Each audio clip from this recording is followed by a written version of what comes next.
Hola, ¿cómo están? Otra edición de Documenta.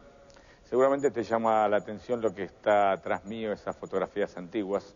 Son fotos tomadas en Europa por 1940, 1941. Esas fotos recuerdan un hecho histórico valeroso que ocurrió en Polonia, es el levantamiento del gueto de Varsovia.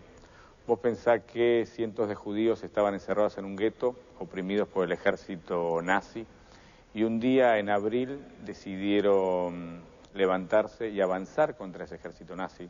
Obviamente, en ese momento, en ese acontecimiento puntual, el ejército nazi triunfó, pero ese hecho transmitió mucho coraje en una época oscura y terrible de la humanidad como fue la Segunda Guerra Mundial. Estamos acá en el Museo de la Shoah. Shoah significa genocidio y precisamente el museo lo que trata es de recordar qué hizo el nazismo contra la humanidad precisamente en la Segunda Guerra Mundial. Y la idea de este documental es contarte al principio qué fue el nazismo y luego vincular el nazismo con la historia argentina porque muchos jerarcas nazis, Mengele, Pritzker, Eichmann y muchos más, llegaron a la Argentina protegidos por la Cruz Roja, por un sector del Vaticano y por la administración peronista, fundamentalmente en su primera gestión, en un recorrido que se conoció como la Ruta de las Ratas. Escapaban de Alemania, llegaban a Génova, se subían a los barcos y como ratas, escapando a Europa, llegaban a la Argentina, aquí eran protegidos, algunos cambiaban la identidad, otros no, pero finalmente durante mucho tiempo se quedaron viviendo en nuestro país. Entonces, vamos a poner a leer este documental exclusivo, su primer bloque, la historia del nazismo, del peronismo, la llegada de los jerarcas nazis a la Argentina en esto que se llamó la Ruta de las Ratas. Vamos a verlo. No fue un campo, fue un infierno. ¿Cómo es posible? ¿Cómo es posible que un ser, que no esos animales que hubieran podido hacer esto con seres humanos como nosotros? El 1 de septiembre de 1939, tropas alemanas invadieron Polonia y pusieron fecha de inicio a la Segunda Guerra Mundial. En los siguientes 4 años, casi toda Europa cayó bajo el dominio de Adolf Hitler, líder y mentor del nazismo. Y a pesar de que la paz se reinstaló en 1945, muchos jerarcas nazis pudieron continuar sus vidas como si nada hubiera ocurrido. El destino de algunos de ellos fue la Argentina.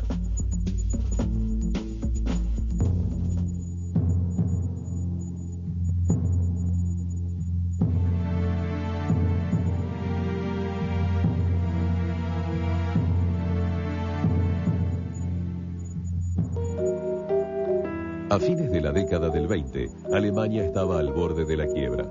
Los problemas por los que atravesaba eran fruto de su derrota en la Primera Guerra Mundial. En ese clima de incertidumbre y miseria, un partido comenzó a prevalecer en la escena pública, el nacionalsocialista. Conquistó adeptos con una teoría absurda pero tentadora. La culpa la tenían los otros. Judíos, marxistas, gitanos, negros, todos los que no pertenecían a la raza aria. Y capital monopolista, con la guerra perdida, quería la revancha y necesitaba ampliar su base social y con un partido de masas que le proporcionaba los nazis. El 30 de enero de 1933, Adolf Hitler fue nombrado canciller de Alemania. Tenía que formar un gobierno de coalición que pusiera fin a la crisis de ese país. El 5 de marzo, en las elecciones parlamentarias, triunfó el nacionalsocialismo con más del 50% de los votos.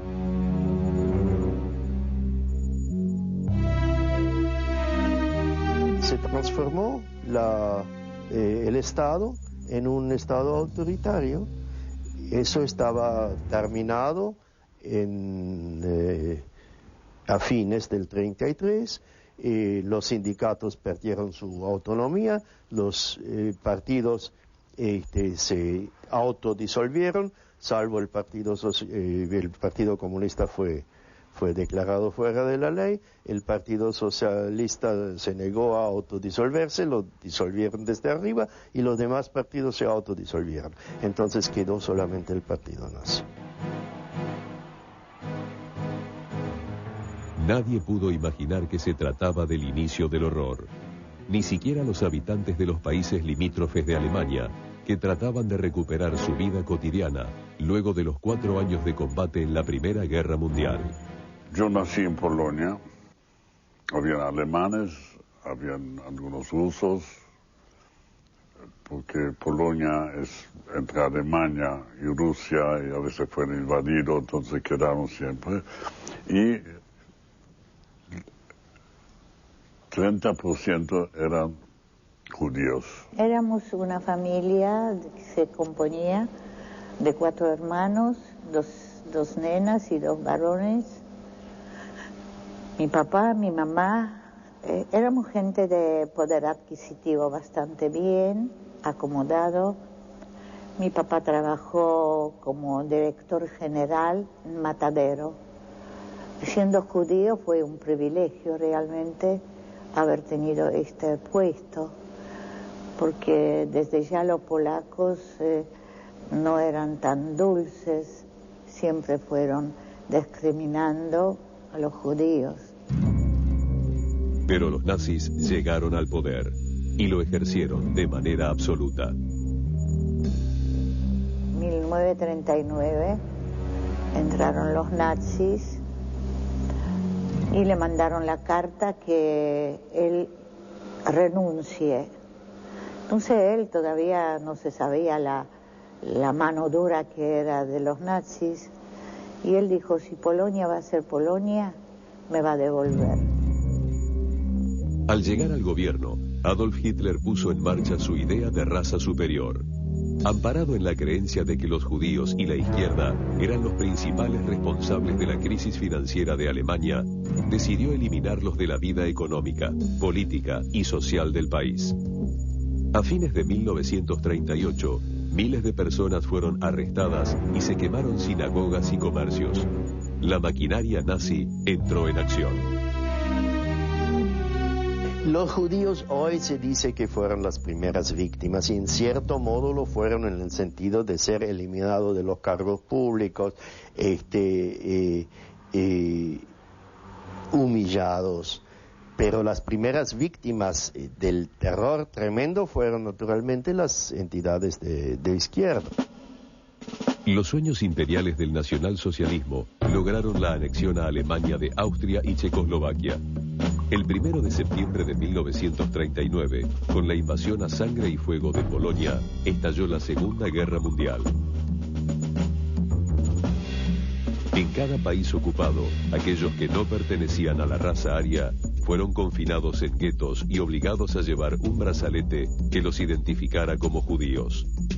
De golpe y porrazo empezaron a volar los aviones en Polonia, en Varsovia, y yo me acuerdo, estaba al lado de mi papá, ya eran más o menos las 5 o 6 de la tarde, y yo le decía, papi, ¿qué están haciendo? Son nasze. Nasze en polaco quiere decir son nuestros.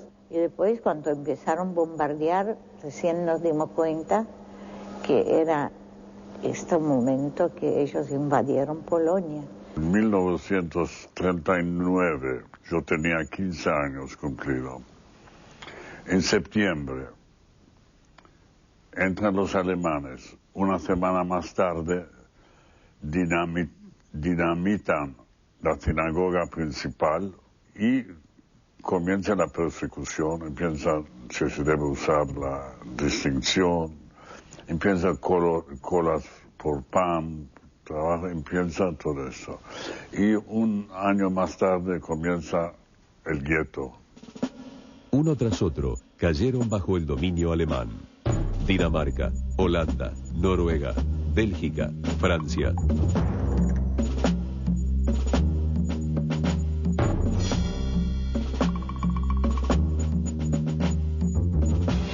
En junio de 1940, Hitler le declaró la guerra a Inglaterra.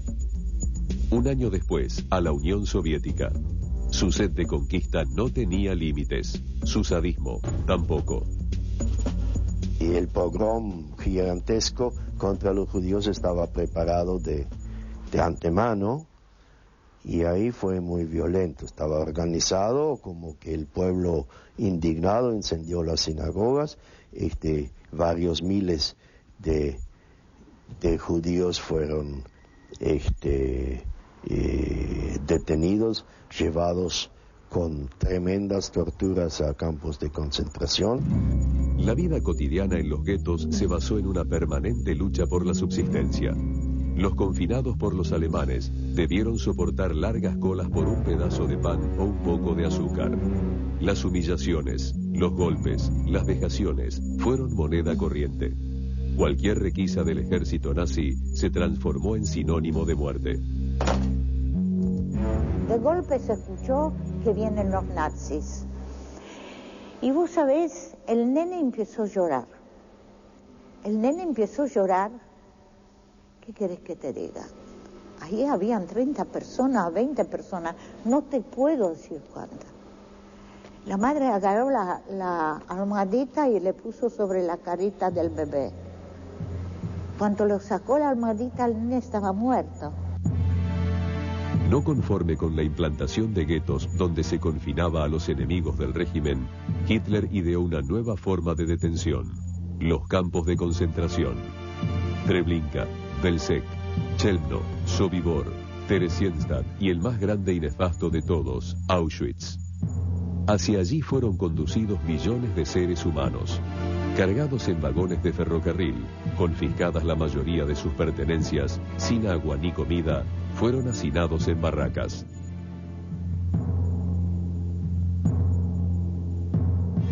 Yo siempre digo, al principio las ratas nos comían y yo en Auschwitz comía las ratas. Hitler no estuvo solo. Adolf Eichmann, oficial del grupo de élite SS, organizó el traslado de los judíos a los campos de exterminio. Erich Priebke, SS y jerarca de la policía nazi, fue el encargado de rastrear y detener judíos en Italia. El médico Joseph Mengele, también SS, fue el responsable de los llamados experimentos científicos con prisioneros de Auschwitz.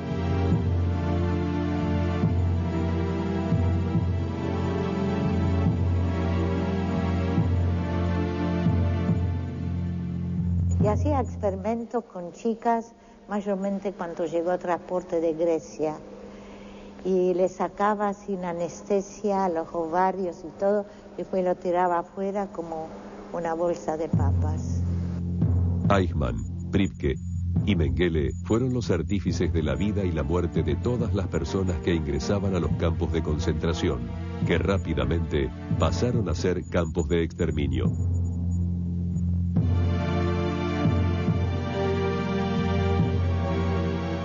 No fue un campo, fue un infierno. Muy, muy difícil. Porque ya en Auschwitz ya no había secretos. Ya se hablaba abierto. Yo no, cuando me acuerdo me pellizco, ¿cómo es posible? ¿Cómo es posible que un ser, que no, esos animales que hubieran podido hacer esto con seres humanos como nosotros? Si un animal no mata, cuando no tiene hambre no mata. Ellos agarraban los chicos chiquitos y lo rompían en dos, o agarraban una piernita de un chico, rompían las paredes, o hacían pozos y tiraban a los chiquitos al pozo y prendían fuego. Más de 5 millones de judíos fueron asesinados durante la Segunda Guerra Mundial. 3 millones de ellos en los campos de concentración. A las víctimas de las cámaras de gas y los fusilamientos masivos se deben sumar los muertos por enfermedades y por los experimentos a los que los sometían los científicos nazis. Esto es algo, no sé cómo uno cuenta y soporta cosas que esos nazis de mierda, que son degenerados, que son... No tengo palabra. Busqué en 300 diccionarios una palabra demente, degenerados, no sé, que tenían los cables, no sé. En 1943, los alemanes comenzaron a perder terreno. Primero fue la derrota en la Unión Soviética, luego seguiría el levantamiento y la liberación del gueto de Varsovia por los mismos prisioneros, y el desembarco de tropas inglesas y norteamericanas en Normandía.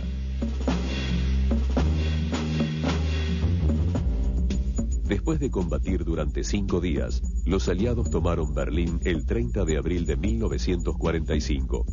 Ese mismo día, se suicidó Adolf Hitler en su búnker. Auschwitz nunca fue liberado y Dachau tampoco. Pero el idioma, no hay otro idioma, entonces se llama liberación. Lo encontraron, nos encontraron, lo mismo en todos los campos, porque no podían evacuar y no tenían maquinarias para gasarnos y quemarnos. Fue tremenda la liberación porque quedé rapada, quedé con piojos, quedé con sarna, con 28 kilos, sin familia, 350 kilómetros después de Berlín, judía. No sabía dónde ir, no sabía dónde me va a recibir.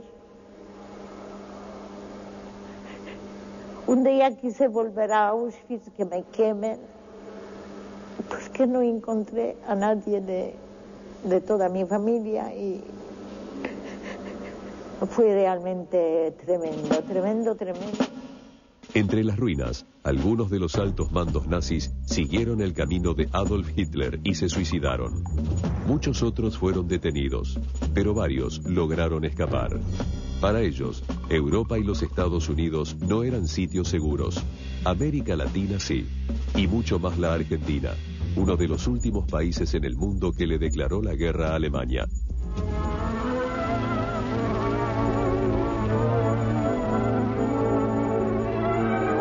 Y ahora Buenos Aires les tiende la mano. El gran sostenedor de la neutralidad argentina en la Segunda Guerra Mundial es Gran Bretaña, porque Gran Bretaña atraviesa los 5 años de la guerra recibiendo alimentos sin interrupción desde la Argentina, porque los barcos argentinos no eran hundidos por los submarinos alemanes. El hombre fuerte de la Argentina en 1945 era el coronel Juan Domingo Perón, miembro de la conspiración cívico-militar que derrocó al presidente Ramón Castillo en 1943. Al reincorporarse a sus tareas, el secretario de Trabajo y Previsión Social, coronel Juan de Perón, felicita a sus empleados por la labor desempeñada y los exhorta a un mayor esfuerzo en el futuro. De manera que había una predisposición del poder militar para favorecer la candidatura de Perón, que por otra parte se monta sobre una agitación social y un cambio en la economía del país bastante importante, como había ocurrido a partir de la Segunda Guerra y que también había sucedido a partir de la Primera Guerra Mundial. La Argentina había recibido durante y después de la Primera Guerra Mundial una fuerte ola inmigratoria. Italianos, españoles, judíos, todos buscaron el amparo de esa tierra prometida. Un abanico de comunidades se instaló en este territorio tan alejado de las bombas y la destrucción europea. También lo hicieron los alemanes. Entre ellos, algunos abrazaron la causa nazi a inicios de la década del 40. En la colectividad alemana, los nazis estaban muy bien organizados. La embajada nazi prestó ayuda, pero las entidades alemanas aquí muy fuertes, estaban todas copadas por el partido nazi y por la embajada de Alemania nazi. En 1945, el gobierno militar de Edelmiro Farrell llamó a elecciones presidenciales para el año siguiente. Los sectores conservadores temieron de la prédica de Perón sobre los trabajadores y pidieron su renuncia. El 8 de octubre, las Fuerzas Armadas accedieron al pedido y en un intento por paliar la crisis, ordenaron la detención del coronel en la isla Martín García. El 17, las masas marcharon hacia Plaza de Mayo para exigir la libertad de su líder. Al promediar el día, los grupos convertidos en una numerosa columna se encaminan hacia el hospital militar, frente al cual permanecen reclamando la presencia del coronel Perón.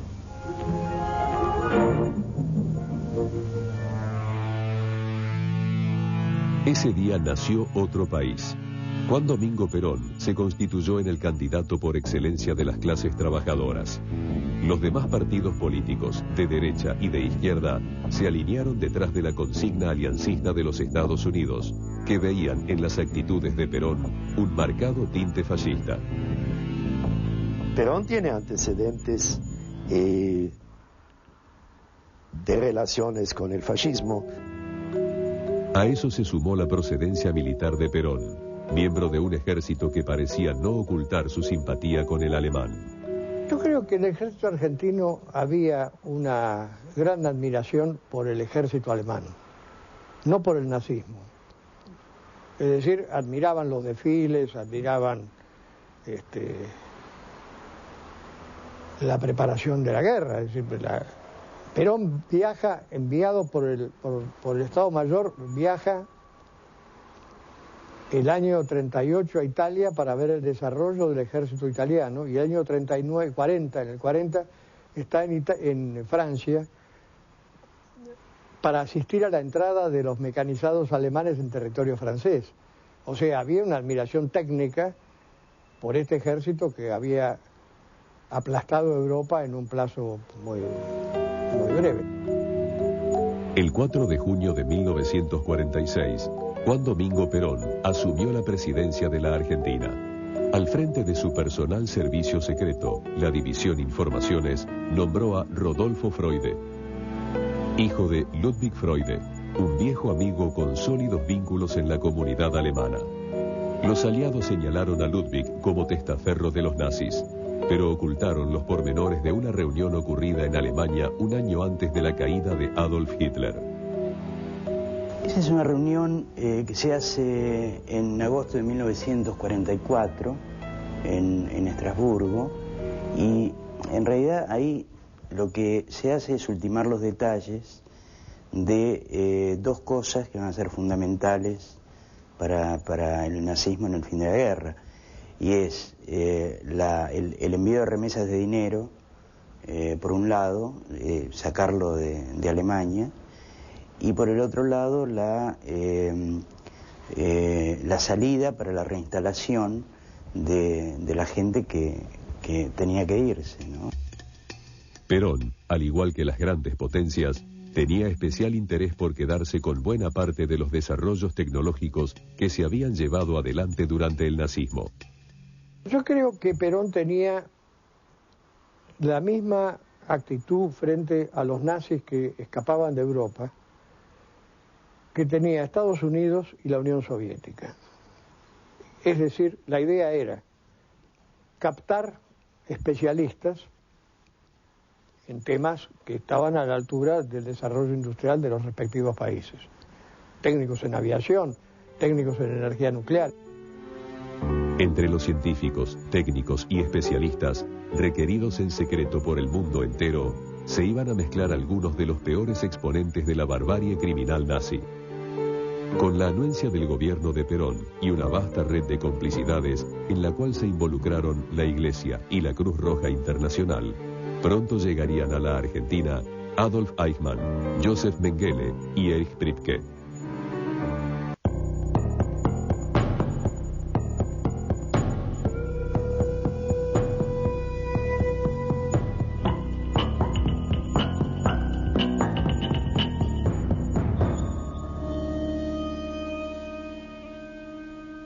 Segundo bloque de esta nueva edición de Documenta. Hasta ahora lo que vimos fue el nazismo, todo lo que hizo en Europa, el genocidio, el holocausto, la muerte.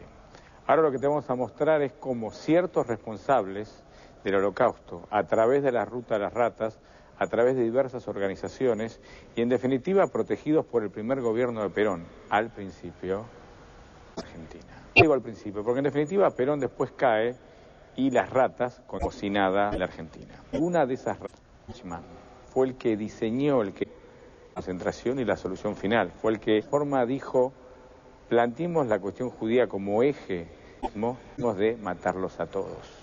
Uno.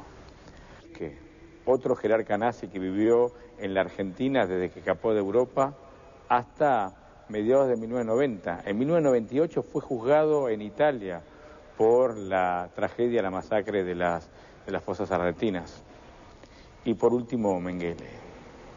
Mengele fue un médico que aprovechó sus conocimientos para sembrar el terror y hacer una serie de experimentos que ponen en crisis a la identidad humana. Para que tengas una idea, Mengele vivió mucho tiempo en la Argentina, luego escapó a Brasil, y entre otras cosas a niños desvalidos en los campos de concentración, por ejemplo, le rompía el punto, rompía el brazo, se hacía el callo, volvía a romper. Y de esta manera trataba de estar una de la resistencia y del terror. Ese personaje, Mengele, como Eichmann, como Priebke, vivió en la Argentina. Entonces, firmó la Ruta de las Ratas en la Argentina.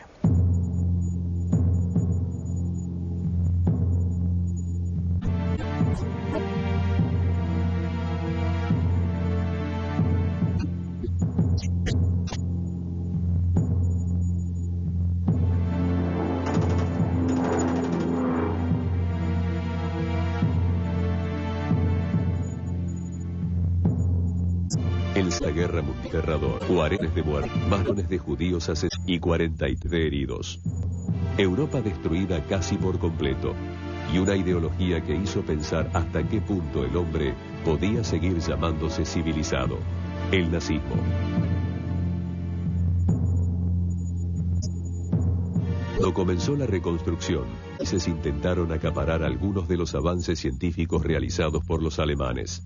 La Argentina, gobernada entonces por el general Juan Domingo Perón, estuvo entre ellos.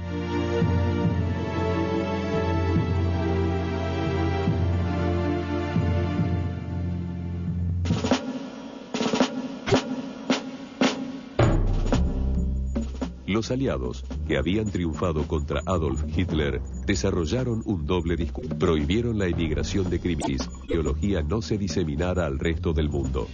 Pero compitieron entre sí para atraer a los científicos más capacitados en el campo tecnológico. Para eso, pusieron en práctica una red de fugas en la cual operaba el Vaticano.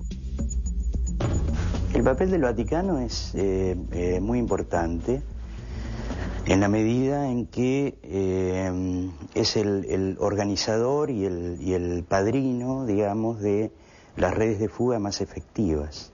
Hubo dos redes de fuga, una con la tutela del Vaticano y otra con los servicios de inteligencia americanos.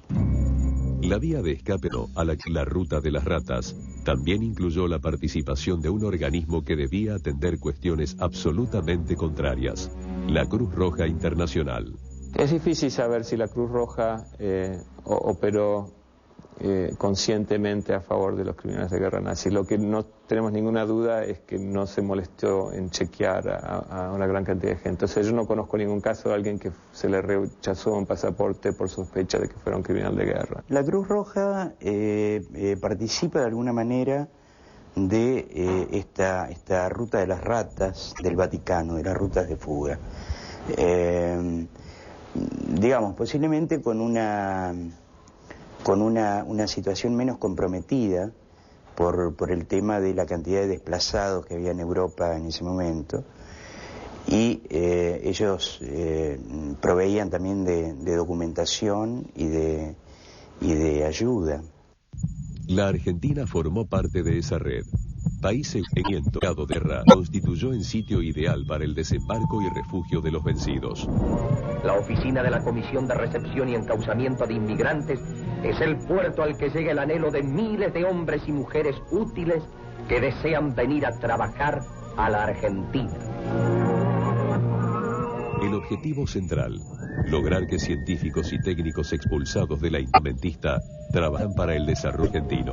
Cada solicitud es estudiada con detenimiento y se selecciona rigurosamente al inmigrante de esta nueva era, evitándose los efectos perniciosos del aluvión humano incontrolado que podría llegar desde la Europa deshecha. Ante todo, se tienen en cuenta las aptitudes de cada persona. Porque en un primer momento los nazis que se escapaban de Alemania ante el avance de las tropas aliadas se escaparon hacia el norte, hacia Dinamarca. Desde Dinamarca ahí entraron en contacto con estos diplomáticos argentinos que los enviaban a Suecia, y de Suecia generalmente por avión a Suiza y después desde Suiza en avión a la Argentina. Entre los técnicos alemanes llegados a Buenos Aires, el caso paradigmático fue el de Kurt Tank. Tank, renombrado constructor de aviones para la Fuerza Aérea Nazi, ingresó al país en 1947, proveniente de Dinamarca.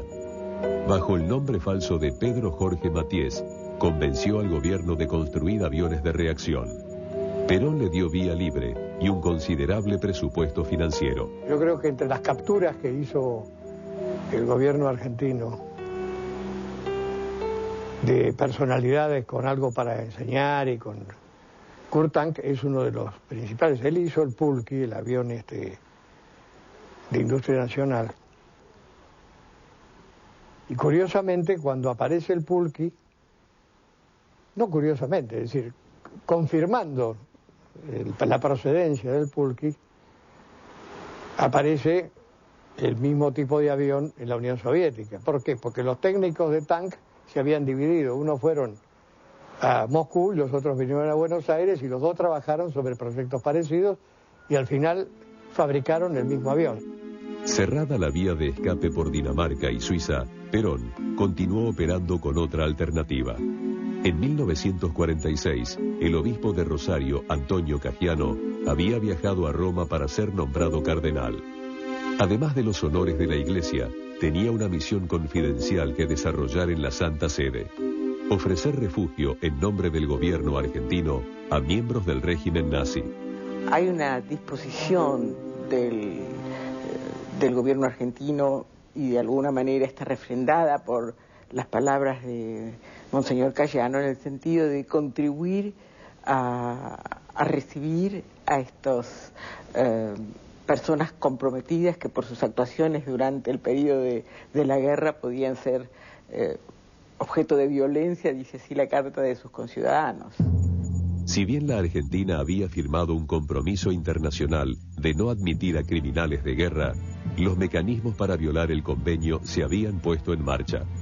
El Vaticano había quedado al descubierto como principal operador de los escapes nazis.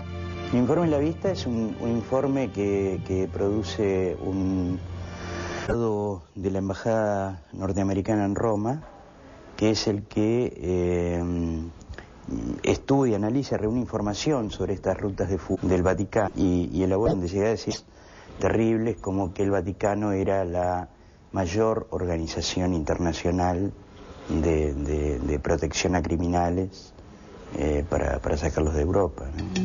Pero el gobierno de Perón siguió recibiendo a varios de los fugitivos que se encontraban escondidos en conventos y monasterios italianos. Mientras aún sonaban los ecos de las sentencias en el juicio de Nuremberg contra los criminales nazis, la ruta de las ratas contaba con un destino final seguro.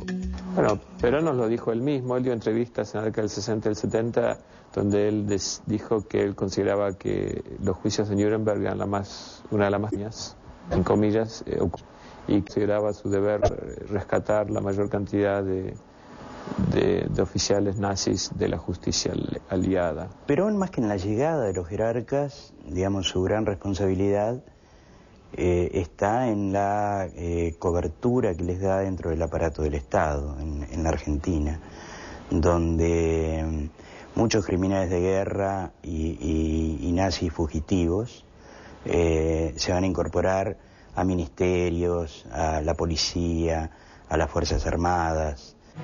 A pesar de que primigenia de los países aliados había sido rescatar científicos y técnicos para aprovechar sus conocimientos, muchos asesinos nazis se camuflaron entre ellos. La Argentina los recibió sin demasiadas preguntas. Si lo que ciertamente no ocurrió en ningún otro lado que en la Argentina es que criminales de guerra, no hemos visto ninguna evidencia de criminales de guerra reunidos en la Casa Blanca con el presidente Truman.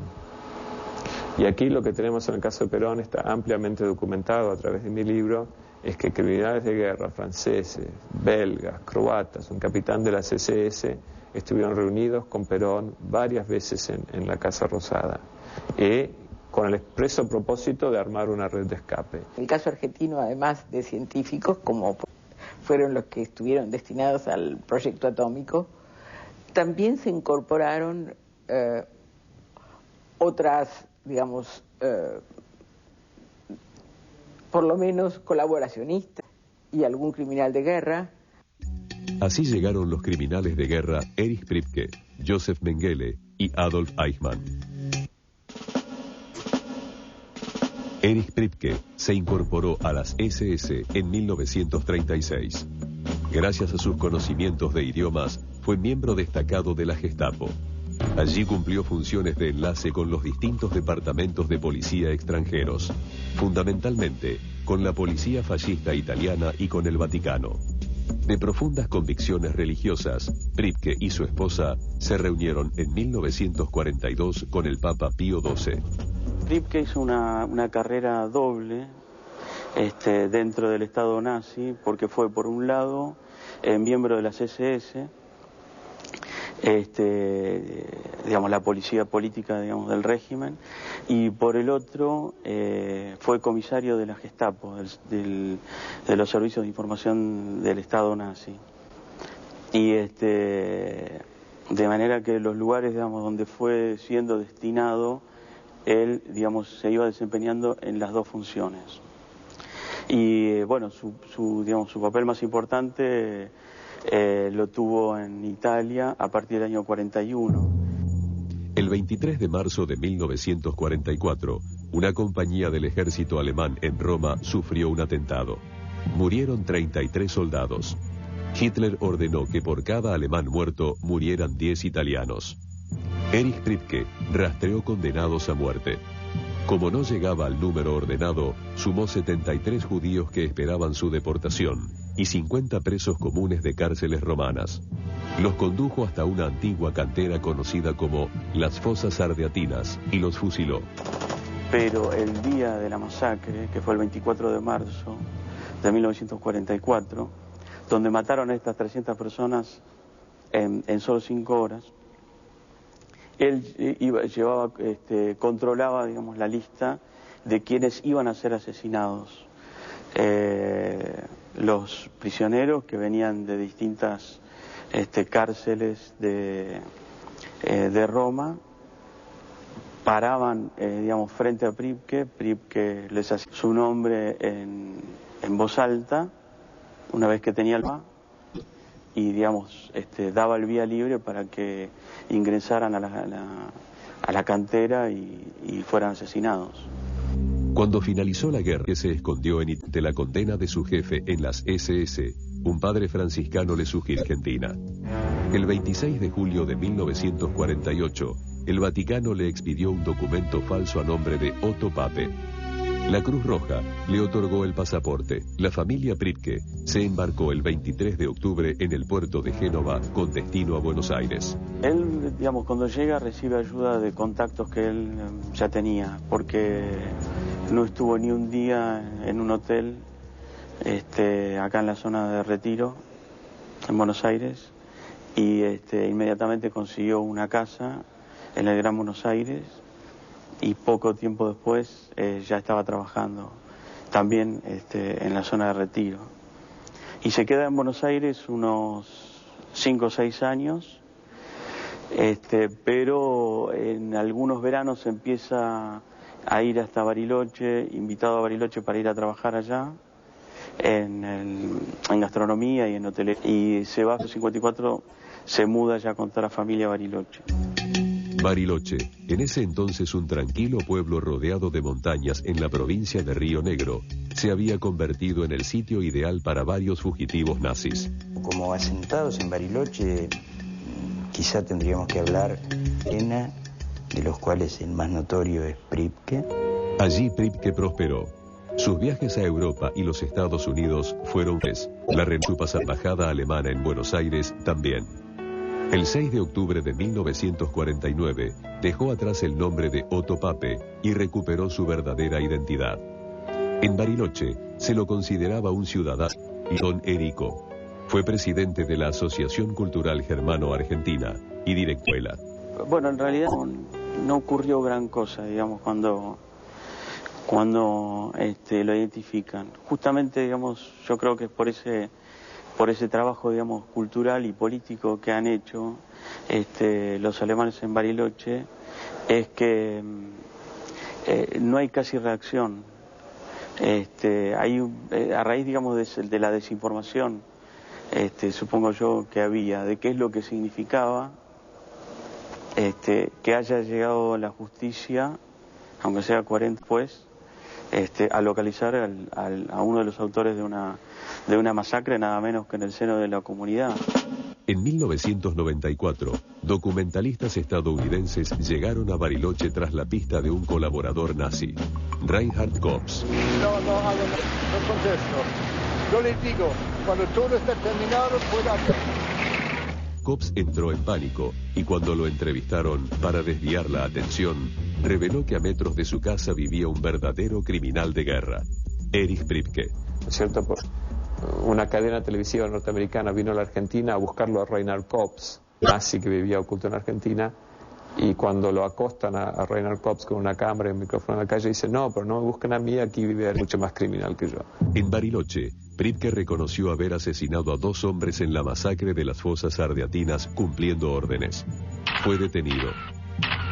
Ella pidió la ex del criminal de guerra y en noviembre de 1995 fue trasladado a Roma para ser enjuiciado. El 7 de marzo de 1998, Erich Pripke fue condenado a cadena perpetua. Joseph dio medicina. En 1938 se alistó en las SS y fue destinado al campo de concentración de Auschwitz como médico en jefe. Allí se dedicó a sus terribles experimentos para mejorar la raza aria. Una de sus principales obsesiones era lograr que los alemanes procrearan más veces. Bajo su atenta supervisión, fueron hasta 400.000 prisioneros judíos. Antes de que el ejército ruso llegara a Auschwitz, Mengele huyó, pero fue de 1945 por las tropas aliadas. Sin embargo, se mimetizó entre 10.000 militares alemanes prisioneros y accidentalmente fue liberado. Vivió escondido y con nombre falso en Alemania hasta 1949, cuando escapó. Consiguió de la Génova. Llegó a Buenos Aires de junio de 1949 con el nombre de Helmut Gregor. En el caso Mengele, los expedientes que se abrieron para Joseph Mengele y para Erich Pripke, 2 criminales de guerra SS, son expedientes consecutivos, o sea, son de numeración consecutiva. Lo cual, claramente, en el mismo momento, aunque los 2 llegaron en barcos diferentes, en años diferentes. Entonces, eso es la demostración de que aquí había un plan organizado que se dedicaba a rescatar criminales SS. Mengele se alojó en un hotel del barrio de Palermo. A fines de 1949, alquiló una casona en Vicente López, provincia de Buenos Aires. 2 años después, se mudó a Olivos, donde se dedicó a realizar abortos clandestinos. Tras la muerte de una de sus... fue frente de las seconques, logró estar. Acá en diferentes lugares, pero sobre todo en Capital Federal y en el norte del Gran Buenos Aires, con casas en Vicente López, empresa, un laboratorio del que formaba parte en la zona de Carupá y demás. Y bueno, naturalmente también estuve en Bariloche, como casi todos, y hay un paso, digamos, yo creo, por general. Tuvo la suerte de hacerse amigo de un empresario germano argentino muy importante, Roberto Mertig, que es ahora sino que eran amigos del padre de ellos y representantes de la empresa Mengele en Argentina. De allí en más, bueno, Mengele empezó a vivir públicamente bajo su propio nombre, inclusive la embajada alemana le emitió un pasaporte bajo su propio nombre de Joseph. El rumor encuentro entre el entonces presidente de la Argentina, Juan Perón, criminal de guerra nazi Joseph Mengele, convirtió en una Con respecto a Mengele, lo que tenemos es el testimonio que él entrevistó a Perón en creo que el 70, a fines del 60, y le preguntó a Perón si él alguna vez contacto con algún nazi. Y Perón le dijo, bueno, sí, había un médico que yo conocí que tenía un campo.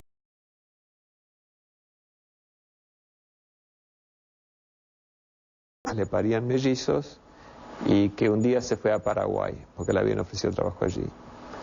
Tomás Elías Martínez le preguntó, ¿y cómo se llamaba? Le dijo, bueno, se llamaba, no me acuerdo, Gregor, el doctor Gregor. Creo que ahí estamos ante una admisión de Perón, de que él se reunía con Mengele y a la vez esa picardía que tenía Perón de mostrar verdad, pero no toda la verdad. Pero la vida distendida de Mengele se terminó en 1959, cuando llegó al país una orden de detención tramitada por el Comité de Sobrevivientes de Auschwitz. El médico nazi huyó a Paraguay. No me parece una huida porque es negocios, un régimen muy cómplice.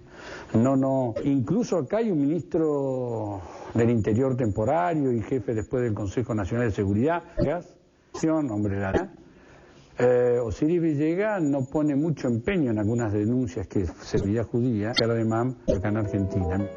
Mengele eludió el acoso judicial y en 1961 decidió pasar una temporada en argentino, hasta Cervantes, un pueblito del Alto del Río, donde tenía un camarada suyo, el alemán Albrecht Bohme. De Roca, que cuando siempre les impresionó una figura que aparece allá por el año 61, aquí, que está un tiempo con Bohem, viene a la ciudad, caminaba a los talleres, va a los lugares donde se compran remedios, los negocios, para la producción, ¿no? Tiene una actividad al lado de Bohem, un hombre de traje, un hombre que algunos los testifican como Mengele. Desde estadía en Cervantes, Mengele decidió escapar de nuevo. Su situación se iba cada día más complicada. Se va porque empieza a aparecer acá en Argentina. Ubican algunos domicilios donde él estaba, ¿no? Y sale a Paraguay. Hubo 10 en Brasil. El febrero de 1070, mientras nadamente en el sur de San sufrió unidades brasileñas los restos. Se van a restos y un mes y medio que es Mengele. 10 años más de cadáver. Adolf Eichmann en 1900 fue un príncipe responsable del río. El asesino 5 millones. Llegó al 14 de 1950 bajo el nombre Ricardo. Adolf Eichmann. Ahora en la migración, de vuelta. Esto obviamente a los que viven en Argentina. La secreta fue se discute que también judíos que se espían y trabajan clandestinamente, mucho en el archivo y casi ninguno de los criminales nazis, o sea que sí los puede haber beneficiales que se benefició. Ahora, que más se beneficiales, por supuesto. Ali trabajó en la PIS, año y mes, creo. Su nuevo de los hijos de Eichmann de la hija del campo de Concepción, Argentina, hija de la joven justicia alemana general Rendi, por entonces en el barrio Bornando. Un nuevo Mossad con las investigaciones. Pero Barclay de Adolf Eichmann se llamó el 1960. 10 victorios Eichmann. 3 de mayo. Gracias de Fundación Rollbar, Peter Malkin. Y te la encuentras y en comidas diarias permanecía mente silencio, lograba su boca palabra. Exactamente, el crimen Adolf Tración nazi el 15 de 1900, el encontró culpable, fue condenado a se llevó a cabo de mayo de 1992. En boca de un criminal como él sonó aberrante. Últimas palabras fueron: Alemania, viva Austria, viva Argentina. Sie den Millionen von Juden beteiligt waren. Von dem rechtlichen Sektor aus blieb mir nichts anderes übrig, als Befehlsempfänger Befehle, die ich auszusprechen. שאלתי איננה משפטית. אתה בלבך מוצמך שם רצח של מיליונים יהודים, כן או לא? Menschliche Friedenge, Eichmann son solo 3 criminales de guerra nazis que buscaron durante domingo. Una red interna permitió vivir algunos moinos del genocidio. Justo un antes y en la historia de la humanidad quedó como una debe ser recordada para que jamás ocurrir. El programa presentar en principio una conclusión, no debería funcionar como una sirve en definitiva para poner tanto de América, Europa, Estados Unidos, o a mí mismo, no fue solamente, claro, como siempre ocurre en nuestra historia, nosotros, si se ven estos términos, los torturadores, los violadores, los ladrones, que en definitiva enseñaron el holocausto. Otros países, como la Unión Soviética, tan vigentes como recibieron de principal del nazismo. En ese que tanto la Unión Soviética y Estados Unidos alemanes que habían desarrollado teorías de fisión nuclear definitiva le permitía a Estados Unidos lanzarse una carrera que a ambos países. Entonces, esta es una primera conclusión. La ruta para que las ratas de Buenos Aires es contrapuestos entre sí, el comunismo y también la inteligencia para desarrollar proyectos propios. Ese es uno. El otro punto también esencial es que cuando el derrocado en el 55, los nazis siguen idos, o sea que si bien uno puede plantear que los trajo luego del 55, aquí durante nada, en la década del 60 el Mossad, el Servicio de Inteligencia israelí, captura a Eichmann y se lo lleva a un juicio que termina. Entonces, ellos cometieron genocidio, holocausto, justicia y como pensamos uno todavía está vivo en Argentina, que lo encuentre y haga un juicio justo. Personas que murieron y en otros de Europa que hasta la semana.